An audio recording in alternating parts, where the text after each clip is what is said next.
Today we're taking a look at another Invicta. This is an Invicta Reserve Chaos, or model number 32051. Recently I've been really feeling their Reserve line, and you know, that's just how it goes with watch collecting. You go through phases. I just recently bought a Tudor because I'm sort of in a Tudor phase as well. So you really never know what the heart wants, but I'm having a blast. So anyways, without further ado, let's get straight into the review.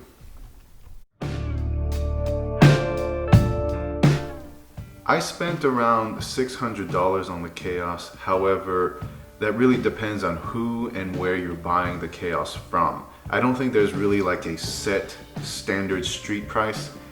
So I think $500 to $600 is what you're looking at. And of course, if you can negotiate or talk to someone on the secondhand market, then that's always a better thing because you can get a better price.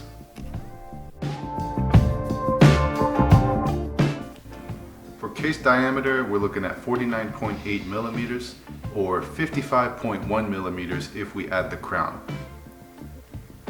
Case thickness comes in at 17.2 millimeters.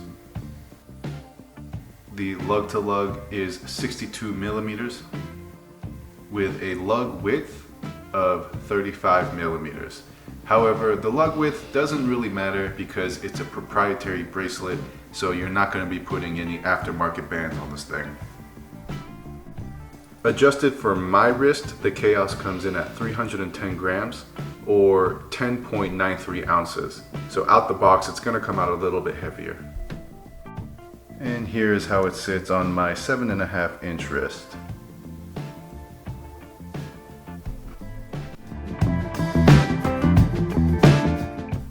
The Chaos comes with the Ronda R150 movement, which is an automatic and hacking movement. It also comes with an hour, minute, and second hand, and also underneath that date window is your date complication.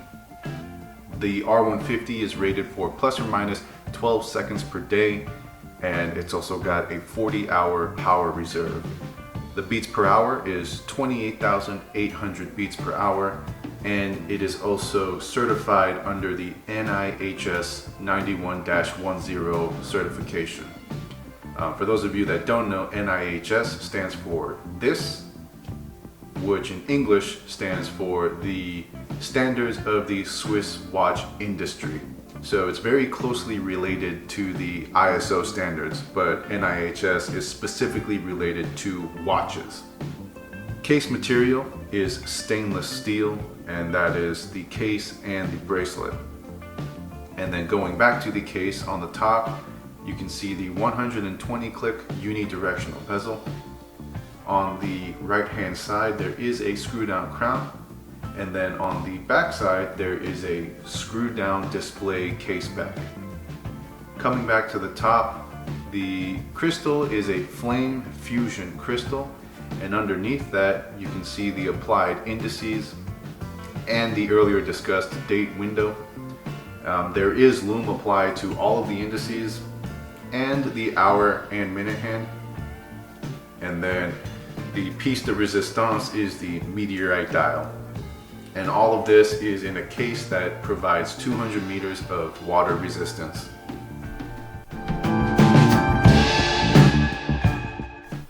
The Chaos comes with fairly solid lume. You can tell when a watch has good lume when you can see it even when the lights are on, and that's the case here. Just like with the previously reviewed Reserve Pro Diver, it's not as bright as some higher level Super Luminova paints that I've seen or experienced, but it's pretty damn close. In fact, the lume is still visible when I wake up in the morning, so to that end, I am very satisfied with the lume.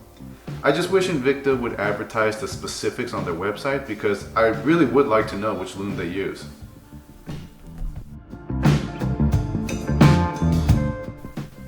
Modern Invicta watches have always been attention magnets, and this dial continues their attention-seeking legacy, in a good way of course. The METEORITE dial is literally out of this world, and there's just something insanely cool about that. Despite the gimmicky advertising you'll hear about it, if you're able to ignore all of the media razzle-dazzle and really think about how incredible having a piece of METEORITE on your wrist is, you will appreciate just how special this watch is. I mean, think about it. Something traveled possibly trillions of years across the great cosmos for the grand finale of being a dial on some alien's wrist. It's almost comically tragic if you think about it. At least for the meteorite's sake, it is a beautiful dial. True to the watch's name, there is a certain chaotic pattern in the intersecting lines that seem to follow no formula. As you zoom out, you find order provided by the evenly spaced indices and the straightforward pencil hands, representing the concept of the uncontrollable chaos in nature eventually finding harmony with the space around it. It's quite poetic if you think about it. It's also just really freaking cool. As far as the writing on the dial, I very much like how they kept it simple, with only Invicta Reserve at the top and Automatic at the bottom. I think more watches can learn a thing or two about keeping the writing to a minimum.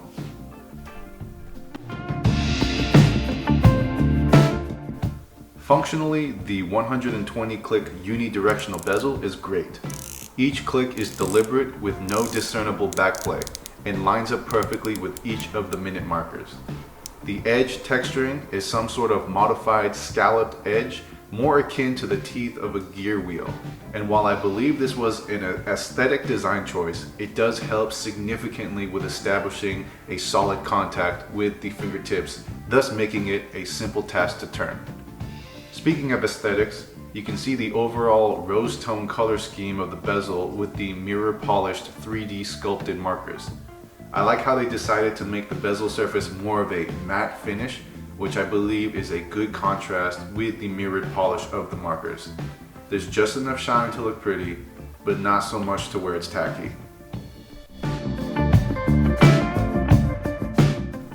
The crown shape is done in such a way that makes using it a breeze. The size is quite substantial in comparison to the main case, but I think that just adds to the overall charisma of the watch. The size also makes accessing it very easy. However, it does sort of diminish the effectiveness of the crown guards. The threading is smooth and the crown stem engages solidly with the date wheel and wheel train, so adjusting the chaos is a pleasant experience throughout. It is a signed crown, but I feel that a true 3D engraving would have put this crown over the top for an easy win.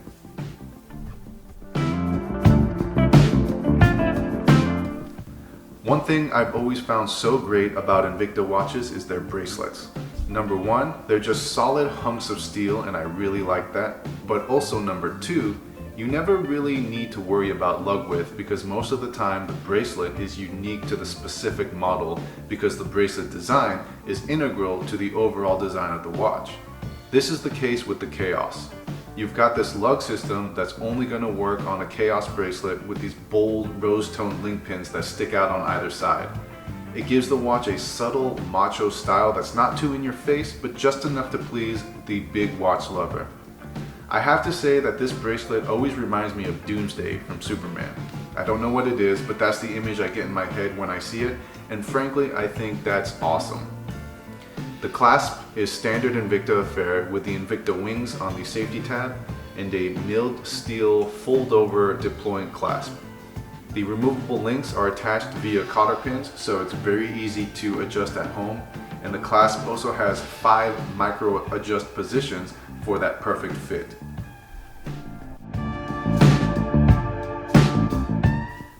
The caseback is fairly standard. I think if you're new to watches, then you'll be very pleased with it. It's a screw-down caseback, which in my opinion is the best kind to have, and it's also a display caseback, so you get that visual experience that's quite enjoyable. For the more experienced Invicta collector, it's nothing special and nothing that you and I have not seen already.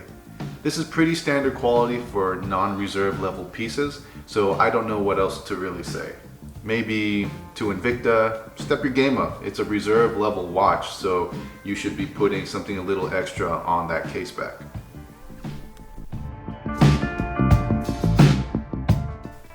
As much as I love a brushed finish, I think it makes sense on this watch for the mirror polish throughout the case and bracelet.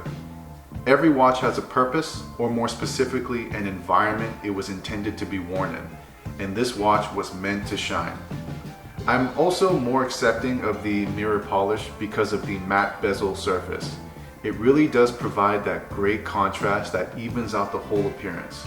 And the rose gold highlights also complement the finishing, as rose gold is a very mellow color in my opinion.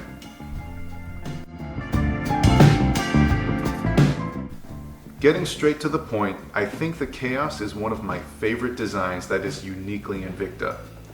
You've got certain elements about it that are influenced by the Submariner style, but it truly is its own thing. The bezel style, to the crown to case ratio, to the lug width, to the bracelet are all unique to the Chaos. And it's even sweeter because it just looks really cool when it's all put together. The fact that it elicits the same response I have when I see Doomsday is even better. I've always preferred the villains, and that just adds to this watch's awesomeness. And even though this is the two-tone in rose gold with the meteorite dial, I can honestly say there hasn't been a Chaos in any color combo I've seen that I didn't absolutely love. It's just a great design, plain and simple. Sure, it's on the heavy side, and sure, it's not some petite 36mm watch, but the lug-to-lug is fantastic and wears so comfortably. That's some good engineering if you're able to make a big watch easy to wear all day long. If I had to change anything, it would only pertain to the materials and movement used. So firstly, I'm not gonna lie to you, I'm a little sick of the flame fusion crystal thing. I wish Invicta would just shift to sapphire and be done with it. I've never had any issues with my flame fusion crystals, but it would be nice to know that my watch had a sapphire crystal. It would never scratch unless some dickhead took their diamond ring to it. Secondly, while I like the Ronda R150, I keep hearing stories about how difficult it is to get, so it would be nice to have a movement that's more easily available and more easily maintainable. But that's really it. That's all I would change, and as you can see, even without those changes, the watch is still fantastic. I do recommend it if you've been eyeing it, and if you're wanting to become a serious Invicta collector, then this is definitely a must-have in your collection. So that's all I gotta say for now. I hope that you enjoyed this review. I know I had a blast making it. Thanks so much for watching, and I'll catch you guys in the next episode. All right, bye.